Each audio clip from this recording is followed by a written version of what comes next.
18-19 వచనాలు. వారు, తిమోతి మొదటి పత్రిక 6వ అధ్యాయం 18-19 వచనాలు.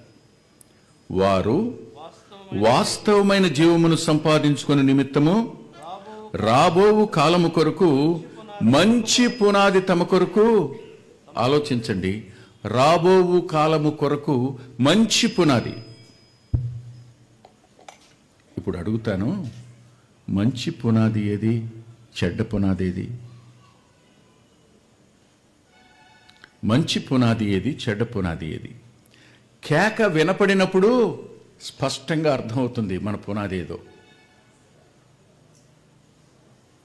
నాకు తెలుసండి, అత్యంత నష్టపోయేది, అత్యంత నిరాశపడేది ఎవరు అంటే తాము క్రైస్తవులము అనుకుని మారు మనసు పొందని వాళ్ళే.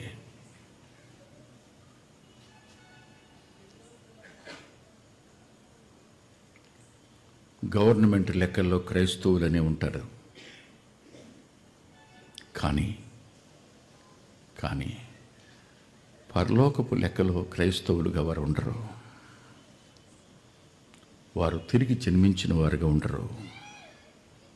కేవలం ఇసుక మీద తమ పునాది వేసుకున్నవారు. ఈయన మాటలు విని ఆ చొప్పున చేయని ప్రతివాడు ఇసుక మీద తన ఇల్లు కట్టుకున్నటువంటి బుద్ధిహీనుణ్ణి పోలి ఉంటాడు అన్నాడు. 5 బుద్ధిమంతులు బండ మీద తమ పునాది, రాబో కాలం కొరకే వాస్తవమైన పునాది వేసుకున్నవారు. 5 మాత్రం మేము కూడా ఇలాగే ఎవరిలాగున్నాం, కలిసే ఉన్నారు. 2 10 మంది ప్రయాణించారు, రాకడ కోసం ఎదురు చూస్తున్నట్టే ఉన్నారు. కానీ కేక వినపడినప్పుడు ఏమైంది చెప్పండి? ఏమైంది? వీళ్ళ దగ్గర సిద్ధి ఉంది, వీళ్ళ దగ్గర సిద్ధి, ఆ దీపం వెలుగుతున్నట్టే ఉంది. కానీ సరిగ్గా కేక వినపడినప్పుడు ఏం లేదు, అసలు నూనె లేదు, అది వెలగటం అయిపోయింది. ఇదేమిటి సంగతి? ఎందుకు ఎలాగూ? గుర్తుంచుకోండి, మర్చిపోకండి. క్రైస్తవులమనే భ్రమలో ఉన్నవాళ్ళు, నేను కూడా రక్షించబడ్డాననే భ్రమలో ఉన్నవాడు జాగ్రత్త, తలుపు యువతలు మిగిలిపోతాడు, లోపలికి వెళ్ళే అవకాశం ఉండదు. ఇంతకంటే డిసప్పాయింటెడ్ పర్సన్ ఎవరున్నా ఉంటారా? ఉపవాసాలు ఉన్నారు వీళ్ళు కూడా వాళ్ళతో పాటు. ఆహా మహాత్మా శరణ్య విమోచక దోషరహిత. అవునా? ఏడ్చిన వాళ్ళమే, ఏడ్చిన తర్వాత నిమ్మరసం దాగి సంతోషించిన వాళ్ళమే. బయటికి రాగానే ఏం చేస్తారు? డ్రింకులు తాగేశాం. అవునా? అక్కడ ఏడ్చాం, ఇక్కడ తాగాం. కానీ పశ్చాత్తాపడ్డామా ఎప్పుడన్నా?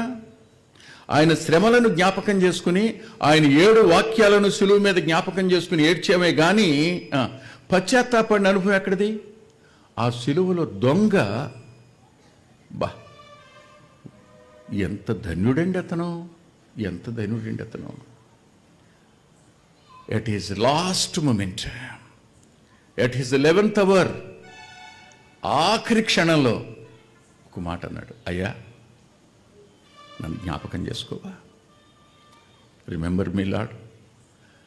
ఆయన ఎంత కృపగలవాడంటే నన్ను జ్ఞాపకం చేసుకో అన్న వ్యక్తిని నేడే అన్నాడు.